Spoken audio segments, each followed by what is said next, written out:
On our wedding day, Julian Taylor streamed a heartfelt confession online for everyone to see. "Happy wedding, my beloved wife." The next second, he violently yanked off my veil, a cruel smile on his face. "Happy divorce, Eleanor Vance." My tears of happiness froze on my face. The entire hall erupted in laughter.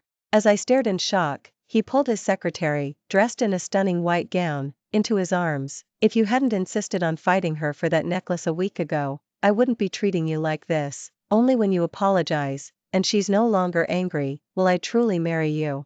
But he forgot, that was the family heirloom Evelyn left me. I became the laughingstock of everyone online. Julian Taylor and his secretary's pairing, however, went viral online. After traveling the world with his secretary, 3 months had passed. He asked casually, "Has she agreed to apologize?" "Julian Taylor, Eleanor Vance, she's married." Before we continue, please subscribe to this channel and tell us in the comments where you are listening from. Uncle Taylor, he was unwilling to marry me. The study was dimly lit. Mr. Taylor sat at his desk, his face etched with worry. He sighed, "I always thought, with our two families so close, our children could also." Never mind, matters of the heart, it seems, aren't something to be taken for granted. The engagement contract and a check were handed to me, with the word voided scrawled across them. "You may leave now. Fill in the amount on the check yourself." I left the check behind. Back then, the two families were very close, and they arranged an engagement between Julian Taylor and me, although there were elements of well-matched families and a strategic alliance involved. But in all fairness, apart from Julian Taylor, the Taylor family had never wronged me. I wouldn't take a single penny from Mr. Taylor. Stepping out of the mansion, I looked at the scorching sun, vaguely recalling that my first meeting with Julian Taylor had also been on such a bright, sunny day. He was a man of aloof charm, and I fell in love at first sight. He, however, scrutinized me from head to toe, then sneered, "You have a certain charm, but don't covet what isn't yours." I thought he was referring to the Taylor family's assets. He thought I was a gold digger. For 3 years, I tried to make him understand that I wasn't after his money. It wasn't until Brittany Miller returned from abroad that he eagerly brought her in as his secretary. Then I understood, what he was talking about was his love. I was unwilling to let go of 3 years wasted, clinging to our engagement contract. But now, I threw the torn engagement contract into the trash. Looking at a new message on my phone, "I'm leaving. If you're really sure you won't agree, we'll never see each other again." I agree. Not long after I sent the message, the phone rang. "Aren't you angry with him?" "I swear as Evelyn Vance's daughter, I haven't lied to you." There was a deep breath on the other end of the line. Finally, only one sentence was squeezed out, "I'll treat you well." I smiled. For him, that was the biggest declaration of affection he could utter. The flight ticket was sent over quickly. "Departing tonight." I returned to the mansion to pack my luggage. Just as I pushed open the door, I found Julian Taylor, who was never home, waiting for me. "Have you thought it over?" In the darkness, his voice was slightly cold. "The necklace, are you going to give it to her or not?"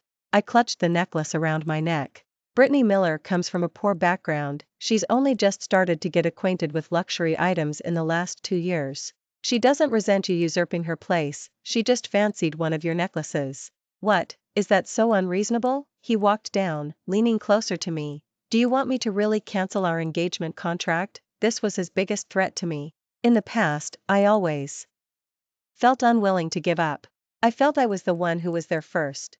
Even if Brittany Miller had met him earlier, Brittany Miller had never truly loved him. Otherwise, why marry an old man? Why would she divorce him decisively when her name wasn't in the old man's will, only to come back to him? I smiled. "Wouldn't that be exactly what you want?" I looked into his eyes. He furrowed his brow. He turned and picked up 2 round-the-world tickets. One was his. The other. My heart tightened, it actually had my name on it? I froze. I had mentioned wanting to travel the world before marriage. Would he really buy me a ticket out of his own accord? The next second, the tickets were torn to shreds. He casually tossed the pieces, and they fluttered down, landing on my head and shoulders. He picked up the phone, rebooked the tickets, for Brittany Miller and me. "Yes, it's changed." After speaking, he lowered his gaze, sweeping over my slightly stunned expression, a sneer curving his lips. He brushed past my shoulder, walking away from me. Regarding Julian Taylor buying me a ticket, I was more inclined to believe he was putting on a show of a loving couple for Mr. Taylor. Someone who hated me so much would never willingly be kind to me. I touched the necklace around my neck. I closed my eyes. This was the only memento Evelyn left me. And it was the legacy passed down through generations of the Vance family. There was no way I would give it to anyone. I took off the necklace, carefully placed it in a velvet box, and put it in my suitcase. I had planned to leave tonight, but an electronic invitation arrived in my inbox. It was for Evelyn's 5th death anniversary memorial concert. It invited me, her only descendant, to perform Evelyn's classic pieces. I hesitated for a moment. I called Ethan Hayes. Can I arrive 2 days later? Silence fell on the other end for a moment. Are you regretting it? How could I? I chuckled. I have something I absolutely must do. All are. Alright, I trust you, and I'll wait for you. A warm feeling welled up inside me. I nodded. Okay, the concert was to begin 2 days later. For those 2 days, I didn't send Julian Taylor any messages. And he, as always, never initiated contact with me. I enjoyed the piece and focused on practicing Evelyn's pieces. Though I knew them by heart, I still wanted to present my best performance at Evelyn's memorial concert. That day, I woke up early, washed, and put on makeup. But the moment I opened the red velvet box, the necklace inside was gone. I froze. A bad premonition settled in my heart. I called Julian Taylor. The background music from the concert hall on the other end of the line made my entire body stiffen. You're at the concert hall? Did you take the necklace? Julian Taylor's voice was nonchalant. Brittany Miller has never performed in an event like this. She's had a dream of music since she was little, but due to family circumstances, she never had the opportunity. You're a descendant of a musical family, you'll have plenty of these occasions. Brittany Miller's birthday is coming up soon, so just consider this your birthday gift to her, Julian Taylor. My furious roar echoed through the room. But from the other end of the line came the beeping sound of a disconnected call. I called again, but no one picked up. I rushed to the venue as fast as I could. The moment I got out of the car, the music from inside made my entire body stiffen. No, this song absolutely cannot be played in this setting. On the concert hall stage, a familiar figure, wearing a mask, sat elegantly at the piano. And around her neck was Evelyn's necklace. Under the audience's expectant gaze, Brittany Miller gracefully lifted her fingers and struck the first note. No. I wanted to stop her. But the venue was too large, my voice wouldn't carry far. By the time I reached the VIP seats, someone suddenly stood up. What kind of song is that? Don't you know the composer of that? Melody is a disgrace to our culture. Ms. Vance is a celebrated national composer. What do you mean by playing a disgraced figure's music? This is a concert to honor Ms. Vance, and as her daughter, you're not playing her classic pieces but instead the melody of a disgraced figure. What are your intentions? The audience members stood up one after another. If the security hadn't held them back, they would likely have stormed the stage by now. Brittany Miller stood up, startled. I could even imagine her panicked expression beneath the mask. Julian Taylor rose from the VIP seats and gave a few instructions to his bodyguards. The next second, Julian Taylor's men firmly blocked the angry crowd 5 meters from the stage. He then protected Brittany Miller as they went backstage. I pushed aside the backstage curtain. Brittany Miller. Without a second thought, I lunged for her neck. But my wrist was firmly caught by a hand. Let go. I frantically tried to get closer to Brittany Miller, when Julian Taylor's voice came from above me. Haven't you made enough of a scene? Brittany Miller doesn't mind you usurping her place, so what does it mean that you're constantly targeting her? She isn't asking for anything valuable from you, just a casual apology and a cheap necklace. This concert might be insignificant to you, but it's her dream. Can't you show a little compassion? Smack. A harsh slap landed squarely on his face. Julian. Brittany Miller gasped and lunged toward him. Julian Taylor looked at me in disbelief. You hit me? I panted. First of all, this is my mother's memorial concert. Secondly, that necklace is the legacy passed down through generations of the Vance family. Only I, a Vance, am entitled to wear it. Julian Taylor flinched. Brittany Miller, however, cried, Eleanor Vance, you're lying. Why don't you commemorate her usually, but now that it's my birthday and I want to hold a concert, you suddenly decide to commemorate her? You're just looking down on me and don't want me to achieve my dream. You could have just said so directly, I would have willingly stepped aside. Why hit Julian? She finished, crying even more heartbrokenly. I was fuming, about to speak, but was interrupted by the organizer's voice from outside. Excuse me, everyone, that's not Ms. Vance's daughter at all. Our staff made a mistake, please don't get agitated. Impossible. The angry voices of the audience echoed through the venue via the microphone. She's wearing the Vance family's family heirloom around her neck. I recognized it at a glance. Exactly. Who else but a Vance would get this necklace? Unless you bring out the fake one, we won't believe you. Do you dare? Do you dare? The organizer was greatly embarrassed. We'll sort this out immediately, Julian. Brittany Miller cowered into Julian Taylor's arms. I glared at him intensely. Julian Taylor, make her leave, Julian. Brittany Miller's tears instantly fell. She clung even tighter to Julian Taylor. Julian Taylor. I gritted my teeth. This was her fault to begin with. Julian Taylor paused. He raised his hand. He took off Brittany Miller's necklace. Eleanor Vance, switch close with her. I thought I had misheard him. You want me to admit that I played that kind of song? Julian Taylor implicitly agreed. My mother is a celebrated national composer. How could I play that kind of song? It's Brittany Miller who lacks proper training and has questionable judgment. What does that have to do with me? Brittany Miller was just momentarily careless. Julian Taylor raised his voice. He pulled Brittany Miller tighter into his embrace. She isn't formally trained, and she doesn't know as much about composers as you do. You can't be so harsh on her. I promise you, just this once, after this is over, I'll marry you. I refuse. After speaking, I stepped forward to grab the necklace. But Julia N. Taylor was much taller than me. He easily dodged, extending the necklace out the window. No. Julian Taylor held the necklace out the window with one hand, easily restraining me with the other. Do you want her to bear all the gossip and criticism? My eyes reddened. And I can just bear it? A pang of sympathy flashed in his eyes. I apologize, I will marry you. No one would dare bully Mrs. Taylor. I clutched his lapel tightly. However, he changed his tone. If you don't agree, I'll have no choice but to destroy this necklace. Wait. Watching the necklace dangle precariously from his finger, swaying with every gust of wind. My hand trembled. I'll go out. The curtain was flung open, and I, dressed in Brittany Miller's gown, was pushed out. The microphone hit my forehead with a bang. Furious shouts filled my ears. Traitor! Are you worthy of your mother's upbringing? How can your mother rest in peace from beyond the grave hearing the piece you played? Tears streamed down my face. I gritted my teeth. I'm sorry. What good is I'm sorry? If you're truly remorseful, then die. That's right. Die, die. My body trembled. Gritting my teeth tightly, I bent down. I'm sorry. Rotten vegetable leaves, shoes, and even phones all flew toward me. Blood streamed from my forehead. Looking up, a familiar figure appeared behind the crowd.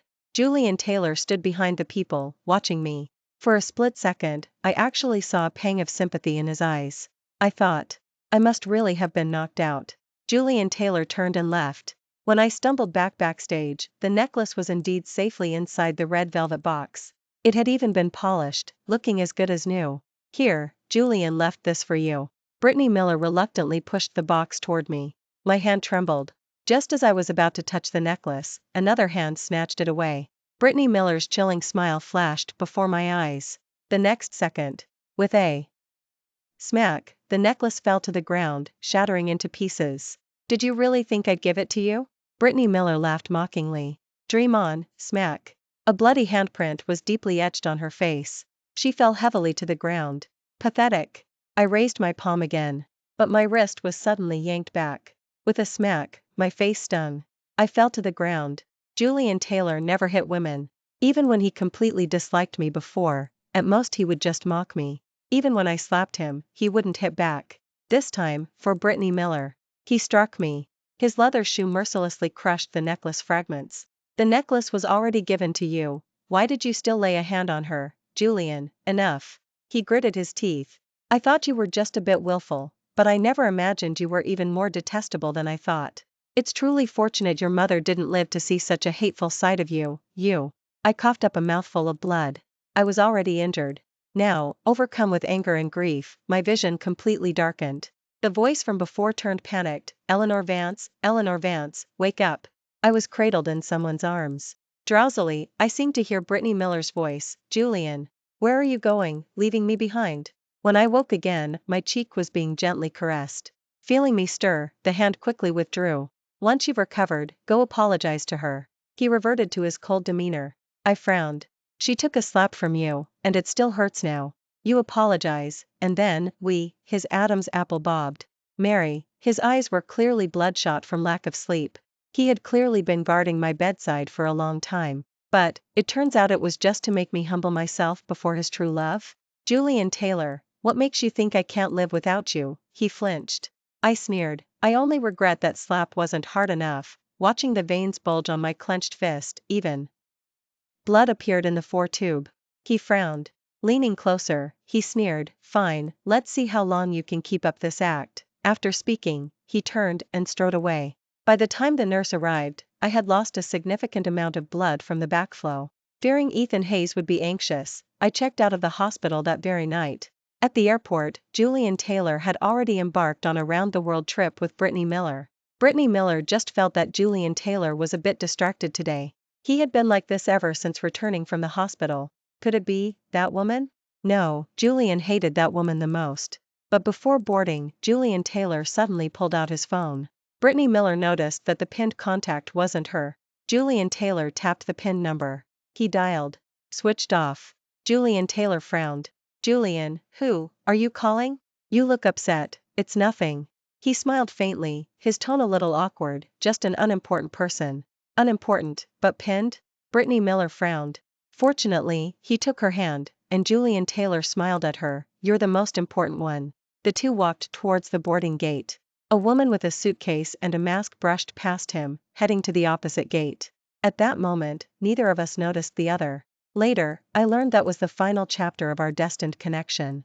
In my 3rd month abroad, Julian Taylor also returned from abroad. Brittany Miller had a wonderful 3 months. Her birthday happened to be the day they both returned from abroad.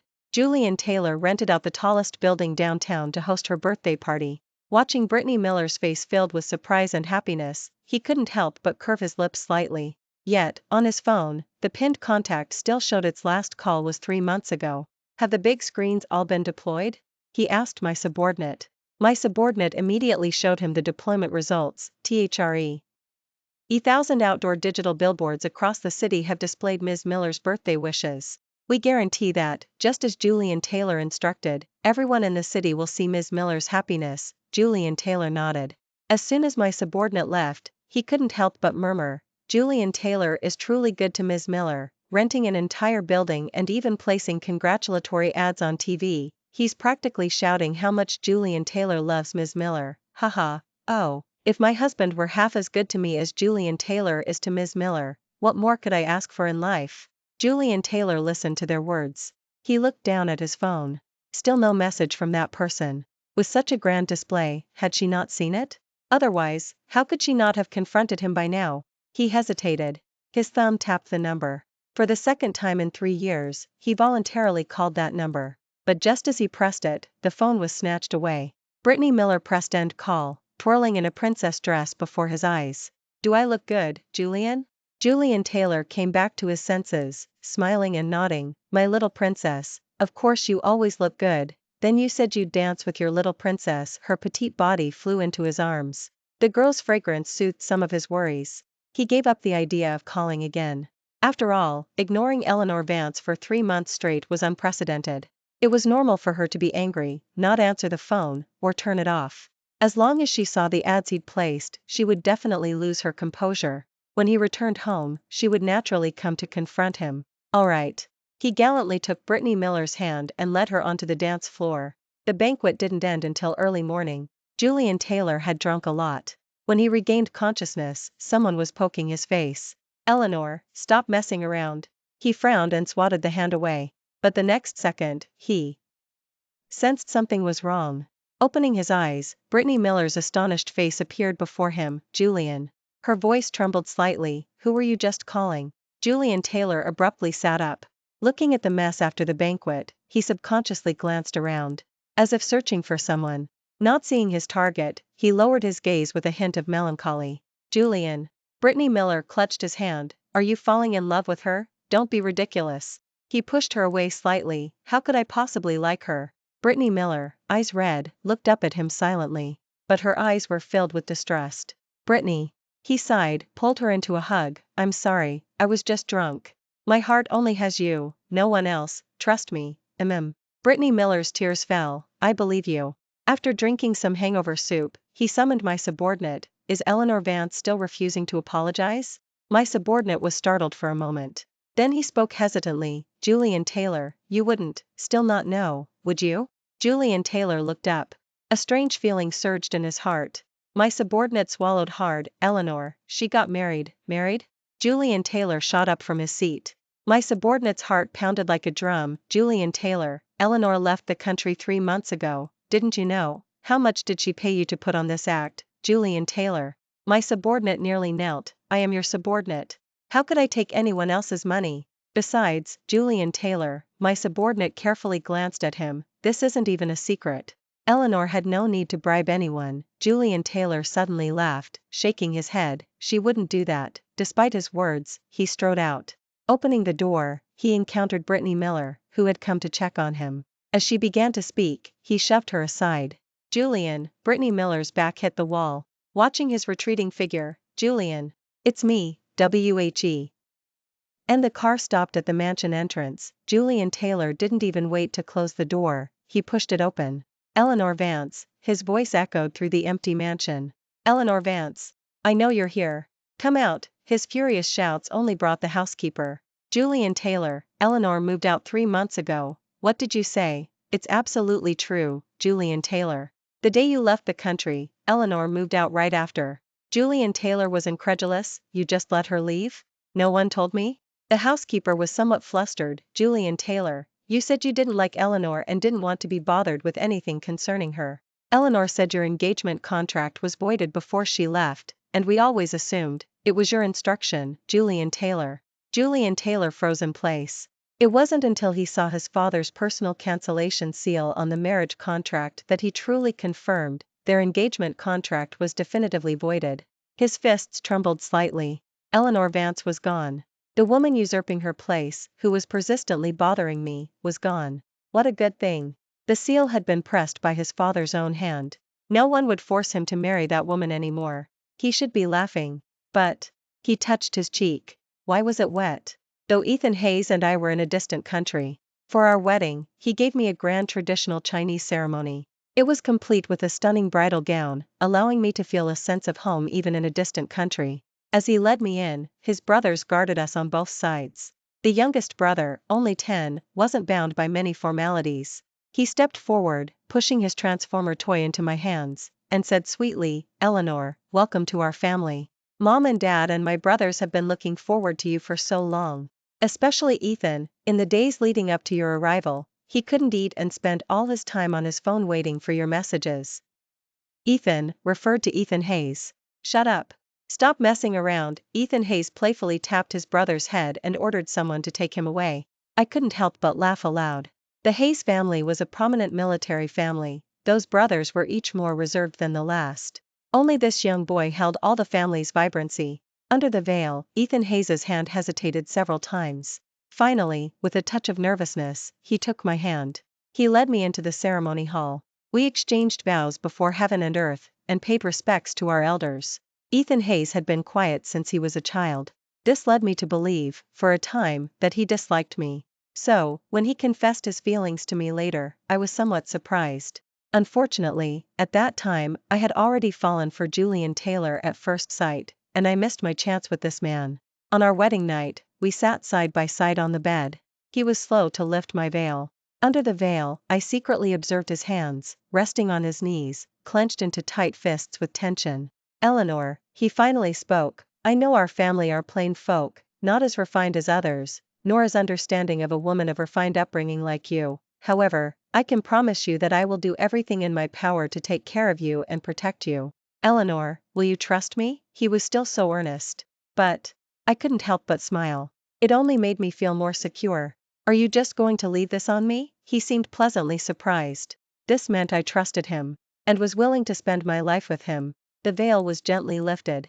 The next second, a roar came from outside, don't marry her. A hand reached out and was instantly intercepted by Ethan Hayes. Sounds of a struggle erupted, and I quickly ripped off my veil. Julian Taylor, seeing the intruder, I gasped, my eyes wide. His shoulder took a hit from Ethan Hayes. He clutched his shoulder, looking at me with reddened eyes. Eleanor, come home with me. What are you doing here? I frowned. I regret it. What? He gritted his teeth. I said, I regret it. I shook my head. No, you hated me most. That's not true. He suddenly became agitated.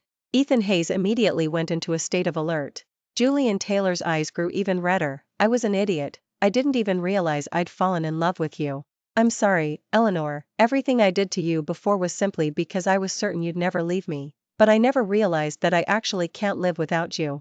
A fist slammed into his face. Ethan Hayes unceremoniously left a mark on his face.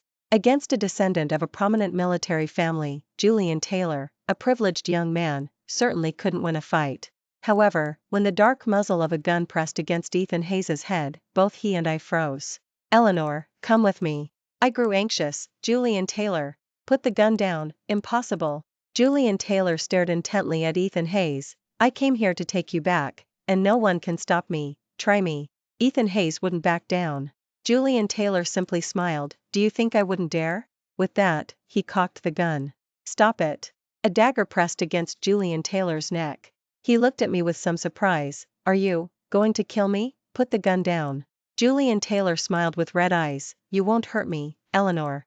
We're the ones meant to be husband and wife." Thwack! The dagger plunged into his shoulder, cutting him off. Julian Taylor's eyes widened. I stared him down. I said, "Put it down." Watching the blood gush from his shoulder, he actually smiled. He grabbed my hand. "What are you doing?" I tried to pull back, but his grip tightened. Julian Taylor looked at me almost obsessively. "You're taking revenge on me, aren't you? Revenge for me destroying your mother's keepsake, revenge for me framing you?" He forcibly gripped my hand and plunged it deeper into his shoulder. Yet, he laughed with satisfaction. "Yes, Eleanor, I deserve to die, treating my own wife like this. You're angry, aren't you? It's all right, you can do anything you want to me. When you've calmed down, can we go home? You're crazy." Ethan Hayes delivered a brutal kick to his abdomen. He then pulled me away from Julian Taylor. Julian Taylor's back slammed hard against the wall, and he coughed up a mouthful of blood, looking at me, his reddened eyes tinged with tears. Ethan Hayes shielded me behind him. My subordinate reported from outside, "Third young master, Julian Taylor's men have been apprehended." Ethan Hayes pulled me into his arms. "We're moving." "Yes, sir." "What?" Julian Taylor was stunned. This place was already stained with blood. Naturally, it was no longer suitable for our wedding night. I allowed Ethan Hayes to embrace me and turned to leave. Julian Taylor reached out his hand. "Eleanor. Don't go, Eleanor." But heavily wounded, he fell to the ground with a thump. "Eleanor. Come back. Don't go with him, Eleanor." The place Ethan Hayes took me was highly secure. We settled in. I continued my music studies at the Vienna Conservatory of Music. Ethan Hayes would always finish his assignments early and personally cook for me. He was right. He would do everything he could to take care of me. The Hayes family men were reserved, but they were always a man of his word. However, I never expected to have any further involvement with Julian Taylor. The day he found me, he brought Brittany Miller with him. Brittany Miller had long lost her former brilliance. Instead, she was thinner, with scars on her face. She was thrown onto the ground. Looking at Julian Taylor, all love had vanished from her eyes. Instead, there was only fear. "Eleanor, I know everything now," Julian Taylor said, his eyes red. "She was the one who broke your necklace that day, that's why you acted that way. It was my fault for misunderstanding you, for thinking you were abusing your wer. Without knowing the truth, my hand was pressed to his face, his eyes tinged red. "I've already punished her. If you're still angry, you can do anything you want to her. Or, you can do anything you want to me." Slap. A resounding slap landed on his face. A red handprint instantly appeared on his cheek. Yet, he smiled. "Is that enough, Eleanor?" Slap. Another slap. He still didn't resist. My breathing was rapid. "Wanting to leave me was your idea. I granted your wish and left you. Why are you still persistently bothering me?" "Julian Taylor, don't you think you're pathetic?" "Yes." He suddenly roared, his voice breaking. "I am pathetic. Julian Taylor can't live without you." I was too pathetic to even face my own heart, too pathetic to admit I was in love. I froze. He smiled bitterly. "Now, I regret it." I slowly stepped forward. I leaned in and whispered, "Is it any use?" In that instant, all emotion shattered in his eyes. I brushed past his shoulder. Just like that day at the airport, we passed each other, but only realized it much later. Ethan Hayes increased my security. After that, we never met again. Later, I received a call from an unknown number. My intuition told me it was him. But, as if by a strange impulse, I pressed the answer button. It wasn't the plea I expected. Instead, it was a very calm greeting. "Are you well? Happy birthday, Eleanor." Then he hung up. That day was indeed my birthday. I didn't understand why he made that call, or why he didn't wait for my answer. until his body was found in a ruin. Although Julian Taylor had clarified things for me regarding the concert, the rumors could not be completely erased. Some extremists labeled me a traitor, and learning that I had left the country, they suspected I had malicious intentions. So they pursued me abroad, attempting to harm me. Julian Taylor's people happened to discover them. The situation was urgent, he didn't have enough men. A violent confrontation ends between the two sides. At the last moment, Julian Taylor set the house on fire. He trapped the opposing men, and himself, inside. That phone call was made from within the raging inferno. In his final moments, he had wanted to say, "I love you," but when the words reached his lips, only "Happy Birthday" remained. I didn't know how to face his body. I simply instructed my subordinate to give him a proper burial. It was my way of honoring his last bit of affection. But in this lifetime I will probably never visit his grave. Thanks for watching today's story. If you liked this video, please give it a thumbs up and share it with friends. We look forward to hearing your thoughts in the comments section. Feel free to share your views, and don't forget to subscribe to our channel for more exciting stories. See you next time.